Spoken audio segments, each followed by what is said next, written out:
Okay, class. So why we learn about how to how to differentiate or how to separate our equation, because of we want to solve our differential equation. So as I said before in our previous chapter, what is about solving our differential equation? Let's say before this we have our equation y. Okay, when we do a process of differentiation, okay, pembezaan, when we do a process of differentiation, you will get dy dx. Okay, so when we are talking about solving our differential, this one is differential equation. When we are talking about solving our differential equation, we actually do an antiderivative process to get back our y. Okay, so this is solving. So in solving differential equations, secara basicnya we usually use the process of integration. Okay, selalunya kita akan buat process of integration.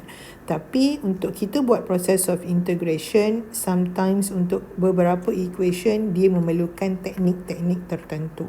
Okay, but then apa pun teknik of integration ataupun apa pun teknik of antiderivative untuk kita solve our differential equation, you must understand the basic concept of integration. You need to know how to integrate your algebraic function, how to integrate the exponential function, macam mana kita nak integrate the trigonometric function, how to integrate by using substitution method, how to integrate by using the integration by parts, and how to integrate by using the partial fractions.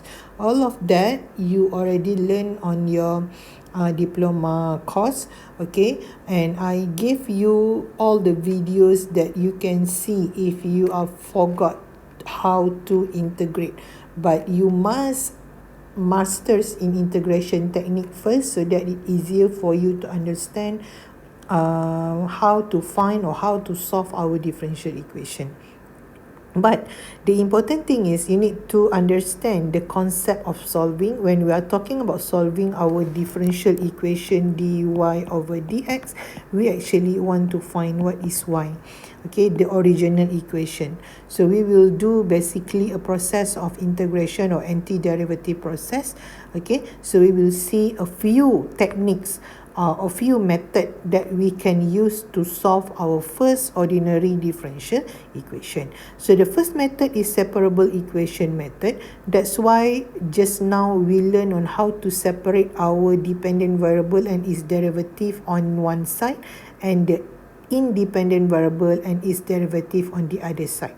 Okay, you only can use this separable equation method if your differential equation is the separable equation. Okay, awak hanya boleh menggunakan method separable equation ni kalau kita punya differential equation tu adalah differential equation yang kita boleh separate. Kalau tak boleh gunalah. Okay, so the first step that you need to do in order for you to separate your to use the separable equation method is to separate your differential equation. So the first step is to separate the dependent variable and its derivative on one side, and the independent variable and its derivative on the other side. Just now we do this part. Okay, we separate the equation, and then once you already separate your equation, the step number 2 to solve is to integrate both sides. Integrate the left hand side and integrate the right hand side. So here you need to use the technique of integration. Okay, so let's see one example here. So you have been asked to solve the following differential equation. So you know to solve the following differential equation by using separable method. So you know, in order to use the separable method, the first step is to separate our equation first. So let's do the separation. So kalau awak tengok equation yang first ni, okay, so kita nak separate dia dulu. Kita boleh bawa positif x kuasa 3 pergi sebelah, dia jadi negatif. So you have here y plus 1 kuasa 2 dy over dx equal to negative x kuasa 3. And then kita nak bawa derivative of x pergi sebelah, bahagi pergi sebelah jadi darab. So now you have y plus 1 kuasa 2 dy equal to negative x cube dx. So here you can see that your equation is separable, so that you can use the separable method. So macam mana nak guna separable method? We move to step number 2 where you need to integrate both sides. Okay, so kita kena integrate both sides. So macam mana kita nak integrate y plus 1 to the power of 2? Okay, so macam mana kita nak integrate y plus 1 to the power of 2? Okay, macam mana kita nak integrate y plus 1 to the power of 2?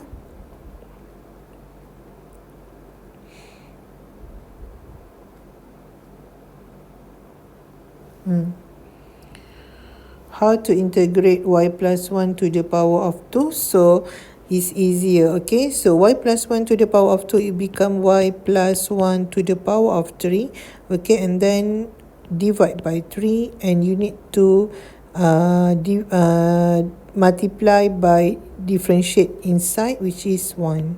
Okay, equal to, okay, integrate negative x kuasa 3, you will get negative x kuasa 4 bahagi 4, and you must put 1 plus c on one side only. Kamu kena letak plus c di satu bahagian sahaja, tak perlu letak di dua bahagian. Okay, so here we get our equation as y plus 1 to the power of 3 divide by 3 is equal to negative x to the power of 4 divide by 4 plus c. So this one is the solution to our differential equation. Doktor kata solution kena y. Okay, usually we will represent our solution y as a subject. Okay, but in some cases, okay, it's hard for us to represent y as a subject. So kalau awak tengok kat sini, y ni ada bahagi 3 lah, ada kuasa 3 lah. So it's hard for us untuk represent y as a subject. So you just can left your answer like this. Okay, so you just need to do the integration part only. Alright, let's see the second equation here. You have dy over dx equal to 2 square root of y plus 1 cos x. So let's do the first step, which is separate the dependent variable and independent variable on the different side. Okay, so first of all, you need to pindahkan this one. Okay, y pergi ke sebelah kiri. So you ada 1 over 2 punca kuasa y plus 1 dy over dx equal to cos x. Lepas tu you pindahkan bahagi dx pergi sebelah. So you ada 1 over 2 y plus 1 kuasa negative half dy equal to cos x dx. Okay, so sekarang you tengok you punya equation dah pun separate. So apa yang kita kena buat, kita just need to integrate both side. Okay, ingat separable equation ada 2 step sahaja. Yang pertama, you need to separate your dependent variable and its derivative on one side, and the independent variable and its derivative on the other side. And the step number 2, if your equation can be separate, is to integrate both sides. So sekarang kita integrate lah. 1/2 ni constant, kita boleh bawa dia keluar. So 1/2 integrate y plus 1 to the power of half dy equal to integrate cos x dx. So macam mana nak integrate this one? So you ada 1/2 kat luar, integrate this one, y plus 1, kuasa dia tambah 1 jadi half, bawah bahagi dengan half. Okay, darab dengan differentiate bahagian dalam 1. Okay, equal to integrate cos. Integrate cos, you will get sin x plus c. C ni letak kat satu side sahaja. Okay, so 1/2 dengan 1/2 ni boleh potong. So apa yang tinggal adalah y plus 1 to the power of half equal to sin x plus c. Okay, so yang ini you boleh cuba untuk jadikan dia jadikan dia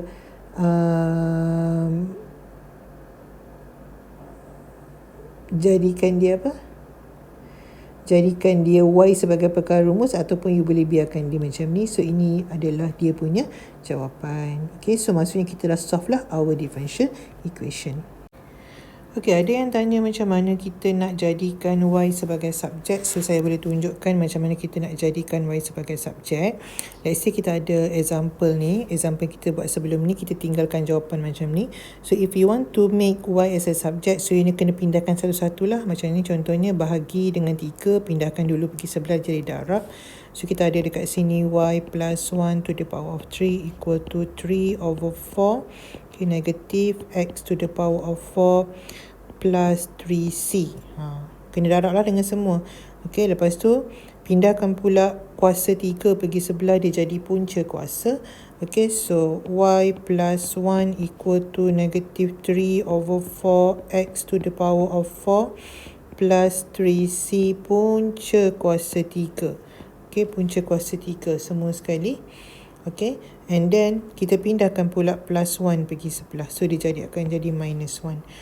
So tinggallah Y sahaja dekat sebelah kiri. Okay, itu satu-satu. Ataupun you boleh saja left your jawapan macam ni. Okay, sama juga macam ni. Kalau you nak pindahkan pergi sebelah, kuasa setengah pindah sebelah jadi punca kuasa. So Y plus 1 equal to punca kuasa sin X plus C. Okay, so Y equal to punca kuasa sin X plus C plus, minus 1. Okay, positive 1 buat pergi sebelah jadi minus 1. So you adalah equation Y sebagai subjek. But then if you are not confirm ataupun you confused, just left your answer like this. Okay, so equation ini kita panggil dia, solution ini kita panggil dia sebagai general solution. Sebelum ni saya dah terangkan apa dia general solution. So general solution ini adalah solution di mana kita ada C dalam solution kita. Kita tak tahu apa dia nilai C. Okay, so macam mana kalau dia suruh kita cari particular solution? Biasanya bila soalan minta kita cari particular solution, dia akan bagi kita either initial condition, IVP ataupun boundary condition. Okay, BVP. Boundary condition, okay, untuk BVP, boundary value problem, dan initial condition untuk IVP, initial value problem. So bila dia dah bagi kita initial condition ataupun boundary condition, kita boleh cari nilai C. Because initial condition ini telling us the value of X, when the value of X is negative 1, the value of Y is equal to 0. So we just need to substitute our X and Y to find what is C. So let's do this together. So now we will have our differential equation dy dx equal to y minus 1 over x plus 3. So we know that for us to use the separable method, we need to check either our differential equation can be separate or not. Okay, so you kena separate satu-satu. Yang pertamanya yang you kena ingat adalah derivative dia mesti duduk dekat atas, dia tak boleh duduk dekat bawah. So macam ni, derivative of y dah duduk dekat atas, so jangan pindahkan dah, biar je dekat situ. Derivative x ni duduk kat bawah, yang ini yang kita kena pindahkan dulu derivative pergi sebelah, bahagi jadi darab. So kita ada dy equal to y tolak 1 bahagi dengan x tambah 3 dx. Okay, dah pindahkan derivatif, barulah variable tu ikut dia punya derivatif. Kalau dekat sini derivatif x, dekat sini kena ada variable x sahaja. Dekat sini derivatif y, dekat belah sini kena ada variable y sahaja. So kita kena pindahkan variable y ni pergi sebelah, sebab derivatif dia duduk dekat sebelah kiri. So yang ini yang ini dekat atas darab kan. Bila pindah sebelah, dia kena duduk kat bawah lah. So dia akan jadi 1 over y minus 1 dy equal to 1 over x plus 3 dx. Okay, so now you already separate the derivative of y dengan dia punya derivative, the equation of x dengan dia punya derivative. So now the second step is to integrate both sides. Okay, so integrate 1 over, this one is called as a reciprocal function, 1 over function of x. Okay, and function of x ni mestilah pada power 1, so we call it as a reciprocal function. Integrate this one, we will get ln. So ni kena tengok balik lah. Okay, so integrate 1 over y minus 1, you will get ln y minus 1 equal to ln x plus 3 plus c. Okay, C ni awak hanya perlu letak di satu bahagian sahaja. Okay, so now kita tak nak ada ln. So kita kena hilangkan dulu ln. Bila awak ada equation yang ada ln, awak kena hilangkan dulu ln. Okay, so macam mana nak hilangkan ln? Kita kena tambah eksponen di kedua-dua bahagian. Kenapa kita kena tambah eksponen? Because we know that exponent of ln akan cancel out. Tinggal sahaja function dia. Eksponen dia akan cancel out ln. So bila kita nak cancel out ln, kita tambah eksponen, syarat dia kena tambah di kedua-dua bahagian. So sekarang kita ada eksponen ln y minus 1 equal to eksponen ln x plus 3 plus c. Okay, and then kalau awak masih ingat the indices punya kriteria, ataupun kita panggil apa kita panggil law of index. Okay, kalau kita ada contohnya x kuasa 3 tambah 2, yang ini sebenarnya x kuasa 3 darab dengan x kuasa 2. Betul tak? Power dia kita tambah kan. Okay, jadi x kuasa 5. Sama juga dengan eksponen. Kalau kita ada eksponen of x tambah y, dia sebenarnya eksponen of x darab eksponen of y. Okay, so for this one, you have exponent of ln x plus 3 tambah c. Dia sebenarnya adalah eksponen ln y minus 1, ini tak ada perubahan, equal to eksponen ln x plus 3 darab eksponen c. Macam tu. Dan exponent of constant is any constant. Let's say kita letak constant a. Okay, so apa yang awak ada dekat equation awak sekarang adalah exponent ln y minus 1 equal to a. Kita gantikan yang ni dengan a. Exponent ln x tambah 3. Okay, so sekarang kelas, exponent dengan ln boleh cancel out. Okay, so apa yang tinggal dekat awak adalah y minus 1 equal to a darab x tambah 3. Okay, so sekarang kita nak cari apa dia nilai a. A ini constant. Macam mana nak cari nilai a? Sebab yang ini adalah general solution. Soalan minta particular solution. So macam mana nak cari nilai a? Awak kena gantikan nilai x dan y yang dia dah bagi. So dia bagi tahu when x is equal to negative 1, y is equal to 0. So we just need to substitute. Y 0 tolak 1, a, x adalah negative 1 tambah 3. So you have 0 minus 1 is negative 1 equal to a. Negative 1 tambah 3 is 2. Okay, so 2a equal to negative 1. Therefore, a is equal to negative 1 over 2. So sekarang you already have your a is equal negative 1 over 2. You just need to substitute inside your equation here. So what you will get is y minus 1 equal to negative 1 over 2 x plus 3. So you can write your equation in and make y as a subject. Pindahkan negative 1 pergi sebelah. So you will get y equal to negative 1 over 2 x tambah 3 tambah 1. So inilah dia solution of your differential equation. Okay, so kena buat satu-satu. Alright.